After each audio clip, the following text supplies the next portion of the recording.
মনে রাখবেন, কাদিয়ানীরা যে মসজিদ বানায় ওইটা মসজিদ না, এটা উপাসনালয়। কাদিয়ানীদের মসজিদে মুসলমানদের নামাজ হবে না, হবে না, হবে না।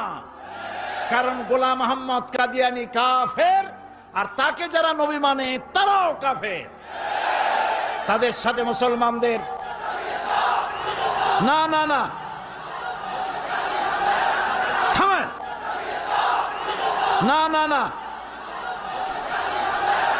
থামেন, এই যে বসেন। আমি কিন্তু এই গরম স্লোগান পছন্দ করি না। কি জ্বালায় পোড়াই দেবেন আপনি? জ্বালানো পোড়ানোর মধ্যে আমরা নাই। আমরা আছি, হক কথা বলি। তাদের অধিকার আছে দেশে থাকার, যেমন হিন্দু, খ্রিস্টান, বৌদ্ধ সকল জাতি যেমন এখানে সাম্প্রদায়িক সম্প্রীতি নিয়ে আছে, কাদিয়ানীরাও সেভাবে থাকবে। তবে তারা থাকবে অমুসলিম হিসাবে, মুসলমান হিসাবে অবশ্যই নয়। তাদের উপাসনার গায়ে কেউ হাত দেবে না, মনে থাকবে এই কথা। আমাদেরকে কোরআনে নিষেধ করা হয়েছে কারো মন্দির ভাঙবে না, কারো গুরুদুয়ারা, কারো গির্জা, কারো চার্চ, কারো প্যাগোডায় হাত দিবে না, ভাঙবে না, এবং কারো দেবতাকে গালি দিবে না, আমার আল্লাহ বলেছেন। মনে থাকবে এই কথা।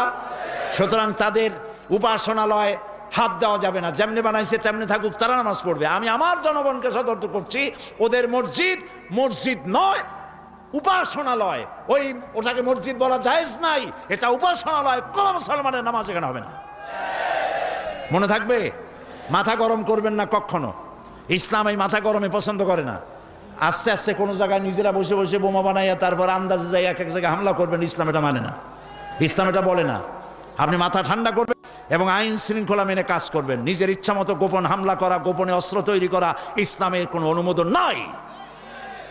এই জন্য আজকেও বলি, বাংলাদেশে হরকতুল জিহাদ, জামাতুল মুজাহিদিন সাহায্য করেন, আর কি হিজবুত তাওহীদ, হিজবুত তাহরীর, জুমরাতুল মাসাকিন, এই জাতীয় যতগুলি নতুন নতুন সংগঠন হয়েছে, এদেশের মুসলমানদের সাথে কোনো সম্পর্ক নাই।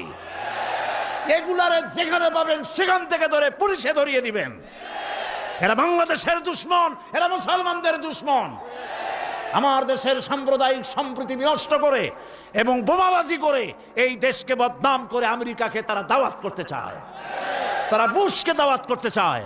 কাজী হিজবুত তাহরীর, হিজবুত তাওহীদ, হরকতুল জিহাদ, জামাতুল মুজাহিদিন মুসলমানদের সাথে কোনো সম্পর্ক নাই। যেখানে পাও সেখানে ধরো, গরুর দড়ি দিয়া বান্ধিয়া পুলিশে হ্যান্ড ওভার করো। মনে থাকবে। আল্লাহ মনে রাখার তৌফিক দিন। প্রিয় ভাই সব,